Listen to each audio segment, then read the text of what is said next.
I'm curious Yeah. as to whether your family or your children noticed any change. Were they aware that you were doing this? So I didn't tell them, mommy's taking LSD, kids, because Probably not a good idea. Probably not a great example, but okay.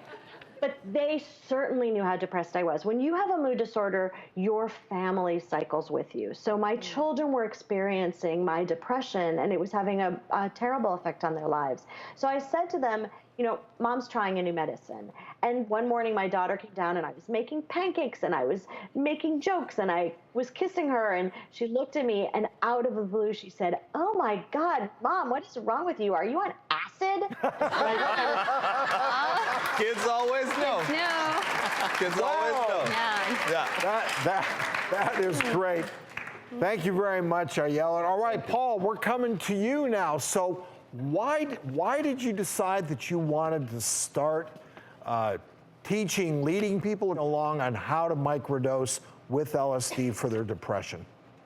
Well, when I started microdosing like 3 years ago, I had a number of interesting, creative, and impactful experiences.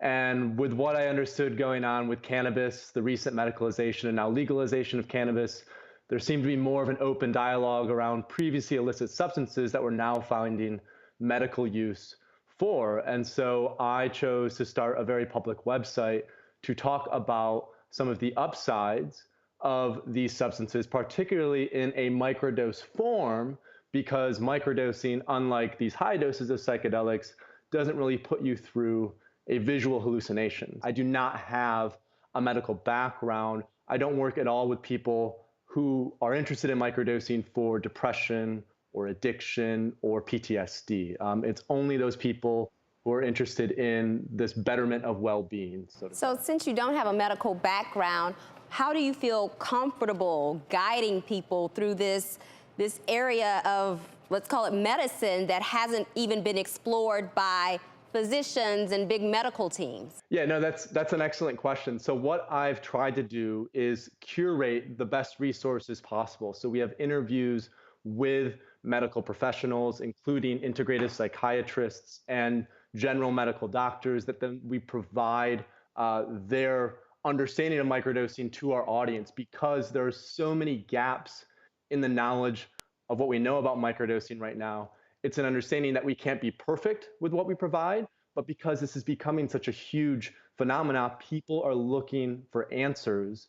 And I want to do what, as best as possible to provide some sort of answers that's based on scientific evidence, that's based on reputable anecdotal reports, and that's based on interviews with medical experts and people who have worked with these in some sort of capacity. Ish, I'd like to go to you to sort of summarize things and where we're headed and what's next. Well, I think the big picture is there's a chance that this could help. And so that part we need to have some more controlled trials and really take a closer look at what we can do to standardize the process. Paul, my problem with your process is I'm not a fan as a psychiatrist of anything that can make my patients psychotic. And I hear what you're saying about the microdosing, but what I can tell you is that I've had patients come in after one-time small use, it took their mind on a trip, and they never came back.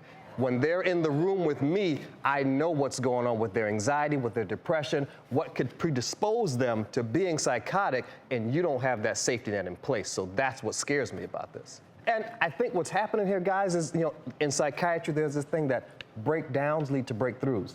And so with these negative patterns of how we think and how we view the world, I think it's breaking down that alternate reality and helping you form a new reality. So I think that's why people are getting such a good boost. But we've got to standardize the process, because if it goes wrong, it could go really wrong. Exactly. Studies going on at Hopkins, NYU, and UCLA. I just spoke to my daughter who's doing psychiatry at UCLA. She said, yes, we are looking into LSD from a scientific standpoint. Well, this was a great panel. Thank you very much, Dr. Sarah.